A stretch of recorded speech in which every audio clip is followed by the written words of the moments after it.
Pourquoi est-ce que je n'arrive pas à me lancer dans mon projet? Pourquoi se motiver au travail est si compliqué? Pourquoi je n'arrive plus à me motiver dans mon job et j'ai envie de tout plaquer? Ces questions font partie du quotidien de milliers de Français. Et vous allez vous rendre compte que moi aussi, je me suis posé ces questions cette année. Pendant toute ma vie, j'ai toujours eu un cadre. J'ai toujours grandi et évolué grâce aux autres, qui eux m'ont guidé. Pourriez-vous dire que je suis une personne qui s'est toujours sentie en sécurité car elle suit les instructions et les directives qu'on lui donne pour avancer dans sa vie. Le seul problème, c'est que je ne suis pas toujours arrivé à la destination que je m'étais imaginée. Et surtout pendant mes études. En fait, généralement, en suivant les conseils des autres, je n'arrivais pas là où je voulais être. J'ai donc décidé de changer tout ça. Depuis le lancement de mon entreprise, j'ai ressenti à la fois le pouvoir de la liberté, du contrôle et de l'expression, mais aussi la peur de la liberté, du contrôle et de l'expression. Je n'ai pas quelqu'un au-dessus de moi pour me dire à quoi devrait ressembler mon agenda. Personne ne contrôle ce que je fais actuellement en me surveillant pour voir si je suis toujours proactif ou pas. Après avoir été un bon petit soldat salarié acceptant tout ce qu'on lui dit pendant des années, j'ai finalement obtenu l'indépendance que je voulais. Et pourtant, je pars de loin. Je vous jure qu'il y a des fois, j'aurais préféré avoir un patron qui me dise quoi faire en me faisant marcher au bâton pour avancer. Dans mon éducation, à l'école, à la salle de sport, au travail, j'ai toujours eu un cadre qui m'a construit. Et maintenant, je lutte quotidiennement pour trouver la motivation de l'intérieur. Pourquoi est-ce que je vous dis tout ça? Peut-être que, comme des millions de Français, à bosser à distance ou dans des mauvaises conditions, se motiver au travail devient de plus en plus compliqué.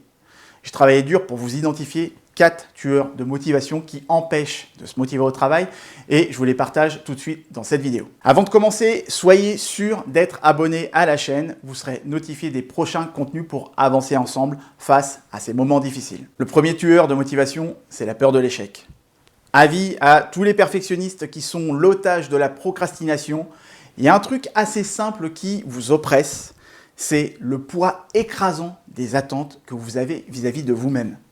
Combien de fois avez-vous été vaincu avant même d'accepter une tâche ou une mission, car l'inconnu, l'incertain et la peur d'être déçu du résultat vous écrasez de peur? Je peux remettre au lendemain des tâches ou des missions en me disant que je n'ai ni le temps ni les moyens pour les mener à bien, et cette façon de penser me paralysait. J'ai réalisé qu'il était préférable, le plus souvent, de sauter le pas, quelles que soient les circonstances, que ça soit d'ailleurs à mon avantage ou pas du tout, plutôt que d'être dans le rejet systématique d'un résultat décevant ou non. Peu importe si d'autres personnes apprécient ou comprendront mes actions d'ailleurs.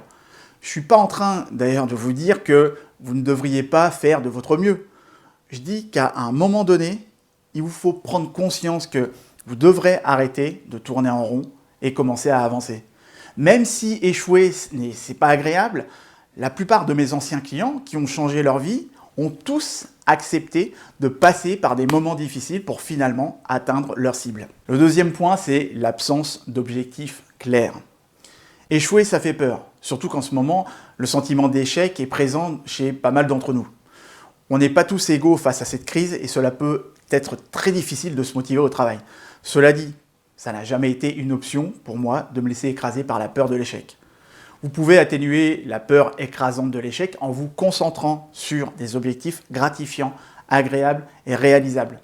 Se réinventer dans sa vie et rebondir face à l'échec nous oblige à faire des choix pour nous adapter. On ne peut pas tout avoir tout de suite, mais parfois on est tellement occupé aussi à se comparer avec les autres que l'on sabote toute chance de pouvoir faire un choix qu'on doit vraiment faire pour arriver à surmonter un obstacle et arriver là où on doit vraiment être. Alors comment se motiver au travail quand on ne sait pas où on doit aller ou ce que l'on doit faire? D'ailleurs, c'est quand la dernière fois que vous vous êtes fixé des objectifs? Les objectifs sont importants pour comprendre où est-ce que vous voulez aller et pour vaincre l'inertie. Toutes les fois où je n'avais pas une liste d'objectifs à court, moyen et long terme, je me reposais sur mes lauriers. Priorisez votre liste de choses à faire, mettez de côté toutes ces actions qui ne contribuent pas à votre évolution. Des outils pour vous organiser, il y en a un gros paquet. Trello, Kaggle, le mind mapping. En procédant ainsi, vous visualiserez comment vous rendre d'un point A à un point B. Et vous remarquerez que c'est beaucoup plus amusant et efficace et surtout gratifiant de créer et de mettre en œuvre des stratégies quotidiennes pour obtenir ce que vous voulez, plutôt que de subir la peur de l'échec et la morosité ambiante aussi. Sans des réalisations plus tangibles de vos rêves, aspirations et objectifs, vous aurez du mal à savoir par où commencer pour se motiver au travail. Le troisième point, c'est ignorer votre santé. Vos pires ennemis en ce moment sont la dépression, le pessimisme et la négligence qui vous priveront de plaisir pour toute activité. Mais aussi tout ce qui bouffe votre sommeil, comme Netflix et les plateformes de VOD. Si je me mets à consommer une série trop tard dans la journée, je vais avoir envie de la voir et puis de voir la suite. Ou si je décide de réfléchir à mon activité à minuit, il y a de fortes chances que je me retrouve dans mon lit jusqu'à 2 h du mat à tourner dans tous les sens, ce qui me laisse peu de temps pour me reposer mentalement. Les 2 prochains jours, je serai fatigué et stressé. Alors je vais choisir de consommer encore plus de caféine pour rester énergique pour mes coachings, mes ateliers, mes formations, créant ainsi un cercle vicieux et tout en me demandant pourquoi c'est si dur de se motiver au travail. Vous connaissez ça vous aussi. Alors, avoir le nez dans le guidon toute la journée dans votre job et ne pas prendre de temps pour ne rien faire, pour se reposer, c'est la meilleure manière de vous épuiser. Un temps trop important devant les écrans, ajoutez à cela une mauvaise position, hydratation, alimentation, le manque d'exercice et de liens sociaux, vous enverront sur les montagnes russes de la démotivation, diminuant ainsi vos réservoirs de volonté. Ce qui peut conduire à de la dépression, créant un tout nouveau cercle vicieux de pensées négatives et de niveau d'énergie très bas. Et vous n'avez pas besoin de ça. Vous devez donc stopper le cycle à un moment donné. Alors reconnaissez-le et remontez la pente. Et le 4e point, c'est la perte de sens. Je vous pose une dernière question. Selon vous, comment est-ce possible de gérer efficacement l'un de ces 3 défis que je viens de vous partager si vous ne savez pas comment est-ce que vous fonctionnez, si vous ne comprenez pas votre câblage interne, si au fond de vous, vous ne savez pas ce que vous voulez, ou plus important encore, si vous ne savez pas la vie que vous voulez avoir. Moi, je n'oublierai jamais ma première séance de coaching privé en tant qu'adulte et à quel point il a été déstabilisant pour moi de ne pas savoir répondre aux questions précédentes. À la fin de la première séance, je me suis dit, avec tristesse, en fait, je ne sais même pas ce que je veux. Il m'a fallu beaucoup de travail, de réflexion sur moi-même pour le découvrir et rester fidèle aux réponses à ces questions. Et s'il y a bien une bonne pratique que je conseillerais à n'importe qui, c'est la planification. Il n'y a pas un moment après avoir été vraiment honnête et juste avec moi-même où je n'ai pas été en mesure de me motiver au travail après avoir planifié des actions qui me feraient évoluer, qui me permettraient de passer de ma vie de bloqué à une vie géniale. Planifier des actions en lien avec mes principes, mais des principes humbles et honorables pour rester aligné avec la personne que je suis et que j'ai envie d'être. Rester toujours en mouvement, c'est une des clés pour se motiver au travail.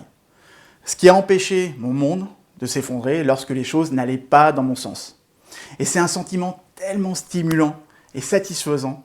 On se donne en fait l'opportunité de rester maître de son destin. Même si ce n'est pas forcément le cas, on se donne en tout cas le sentiment et on se met en état d'agir. Et ça rend la prise de risque tellement plus excitante et la planification des objectifs plus alignée à soi-même. Ces 4 tueurs de motivation semblent travailler ensemble dans le même but, c'est-à-dire tuer mon élan, votre élan, l'élan de chacun. Parfois ils gagnent, parfois non. Et depuis la crise, je me rends compte que je les contrôle de plus en plus malgré la situation. Et ça a été la bataille de ma vie, et peut-être que c'est aussi la vôtre. Mais ça vaut la peine de se battre pour nos vies. Si vous avez un projet de reconversion professionnelle, que vous en avez marre de votre boulot et que vous voulez vraiment faire quelque chose qui vous tient à cœur, je vous invite à télécharger mon guide, trouver le job idéal à coup sûr, et vous serez notifié des prochains ateliers que j'animerai. Et moi je vous dis à tout de suite.